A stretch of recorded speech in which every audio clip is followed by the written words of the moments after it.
It's Natasha N.K.O. It's 15th of June 2026, 1942. I'm reading from a different book now. It's called Affrilachian Tales. Folk tales from the African American Appalachian tradition. These stories are told by Lynn Ford. She's an American touring storyteller. And she says, I heard fables and pourquoi, another word for how or why. Pourquoi means how or why. I heard fables and pourquoi tales from the first moments of storytelling that I can remember. I know these were the purview of my dad and my grandfather more than anyone else. At bedtime, Ma read Aesop's fables to us and Rudyard Kipling's animal stories. She goes on to say many more things. Lastly, she says, now here I am, putting those spoken word treasures in a book. Ma is pleased and proud. Daddy is laughing and shaking his head in heaven. Amen. Cool. So the first of the stories is called Possum and Snake. Possum was walking down the road in a place where he'd lived all his life. Possum started singing to himself, la la la la la la la dee dee do do do dee do dee. Well, you can tell Possum wasn't watching where his feet were going. He was so busy singing that he didn't pay any attention where he was stepping until he tripped over something at the bend in the road. Oops, said Possum, and he looked down to see what had tripped him up. There on the ground was a big rock, and underneath the rock was something Possum had not expected to see. Underneath the rock was a little bitty snake. Well, Possum's mama and daddy had tried to teach him a lot of things when he was a younger Possum. One thing they'd always told him was, Possum, snakes can be trouble. You never know when a snake might bite. If a snake has teeth, a snake will bite. That's not good or bad, it's just what a snake can do. But if you fool around with a snake, that can be trouble for you. Remember what we're trying to teach you, Possum. If you see trouble, and you know it's trouble, just leave trouble alone. Possum looked down at his snake. He said to himself, trouble. Possum started to walk away, but Snake said, excuse me, Mr. Possum, would you come over here and help me out just a little bit? Would you take this big rock off my back, please?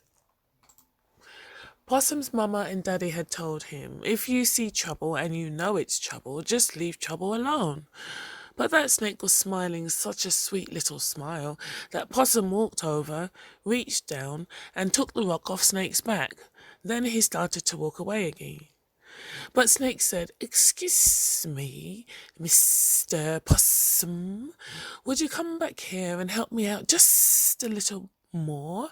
See, this road is rough, and my stomach is getting sore, and my body is so cold, and you have such a nice warm pocket. Could you pick me up and warm me up in your possum pocket, please? Possum knew what his mama and daddy had told him just as well as you do. But Snake was smiling so sweetly and being so polite that Possum reached down, picked up that snake and put him in his possum pocket. Possum stood there and sang to himself, la la, la la la la, waiting for Snake to warm up and go away.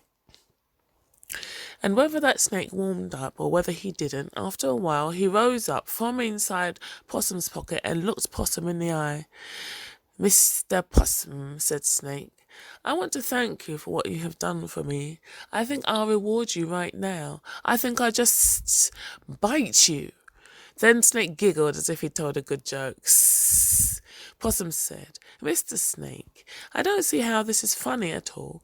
I took that rock off your back. I let you warm up in my possum pocket, and you kept smiling and being so polite. Why, Possum began to cry. Why, oh, why are you going to bite me now? Snake smiled. Didn't your mama and daddy ever teach you anything? A snake is always a snake. Trouble is always trouble, even when it's smiling at you. So say goodbye. Possum felt so silly and sad. He'd picked up trouble and put it in his possum pocket. What was he going to do? That's when Possum remembered where he'd been going. He was walking to the home of his good friend Rabbit. Rabbit always got himself out of trouble by using his head. He never used fists because he always used his brain. Maybe Rabbit could help Possum too.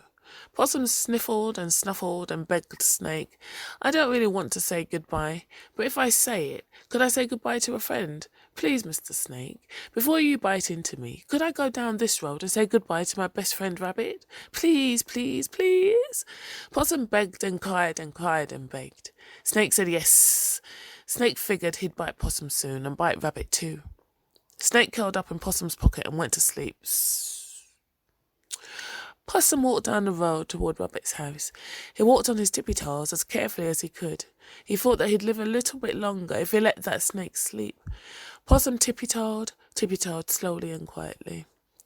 Rabbit was in his rocking chair, rocking and relaxing on his front porch, when he saw Possum walking toward him in a most unusual way. Tippy-toe, tippy-toe, tippy-toe. Rabbit yelled, Possum, why are you walking like that?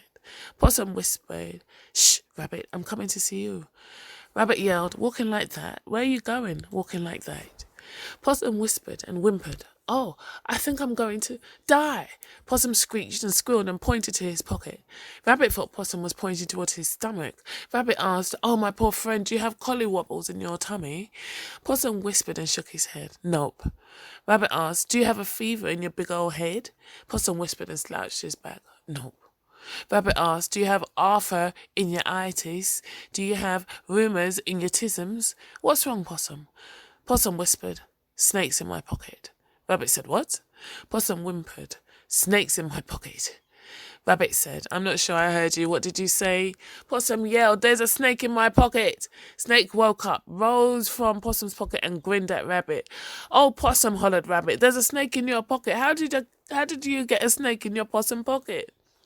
Possum told Rabbit about the rock at the bend in the road and the snake underneath the rock. Possum told Rabbit they had picked up trouble and put it in his own pocket. As he told his story, Possum winked at Rabbit and tried to give some kind of signal for help. Rabbit said, No, I can't believe this. I can't see how this could happen. But if you take me to where all this happened, and Rabbit winked at Possum, and you show me how it happened, and Rabbit winked again, maybe I'll understand a little better. Would that be okay with you, Snake? Asked Rabbit. Snake didn't care. If they went back up the road, Snake figured he'd bite Possum soon and bite Rabbit too. Snake curled up in Possum's pocket again and went to sleep. Possum and Rabbit made their way back up the road. At the bend in the road sat that big rock. Rabbit shouted, Snake, wake up! Now, Possum, show me where you were standing when you put Snake in your pocket. Possum said, Well, I was standing right here. He pointed to a place near the big rock and he stood there. Rabbit said, Now, Snake, show me where you were. Snake slithered from Possum's pocket, slid to the ground, and settled himself near the big rock and said, I was sitting right here. Rabbit picked up the rock and put it on Snake's back. Rabbit said, There you are again, Snake, and there you will stay. I don't know how you got there, but I do know my friend doesn't know anything about snakes. Possum should have left you alone, Snake. After all, you can be trouble. Then Rabbit took his friend Possum's hand and walked back toward his home. Rabbit kept telling Possum the same thing his own mama and daddy had tried to teach him.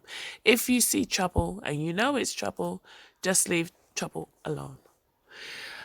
This book of Affrilachian Tales is obviously a combination of African and Appalachian, so African American. The stories have notes. So the story notes for the possum and the snake, yeah. Variants of this story are found among the tales of many cultures. After hearing me tell at a local library, a story listener whose family came from Egypt told me of a similar tale of a crocodile and a merchant. The merchant, hearing the piteous crocodile cry of his looming death in a dry riverbed, carries the devious creature to a river. At the river, the crocodile snaps his jaws and the merchant's robe is caught in the crocodile's mouth. A little boy, claiming that he cannot cannot understand how such a thing could happen, convinces the crocodile that he should be carried back to the beginning of the adventure. The outcome is a forlorn crocodile in a dry riverbed and a grateful merchant escorting a little boy to his home. For me, the story begins with Pop-Pops, Grandpa Bayard Arkwood, and an afternoon of making strawberry ice cream on the back porch of his home in Sharon, Pennsylvania. The story was good, but the ice cream was even better, and I got the first lick, straight from the dasher in the ice cream churn. Where I've definitely heard the story. I think it's something, a snake on the back of some other creature going across the water. But I don't think it ends well in that one, I know. Thanks for listening.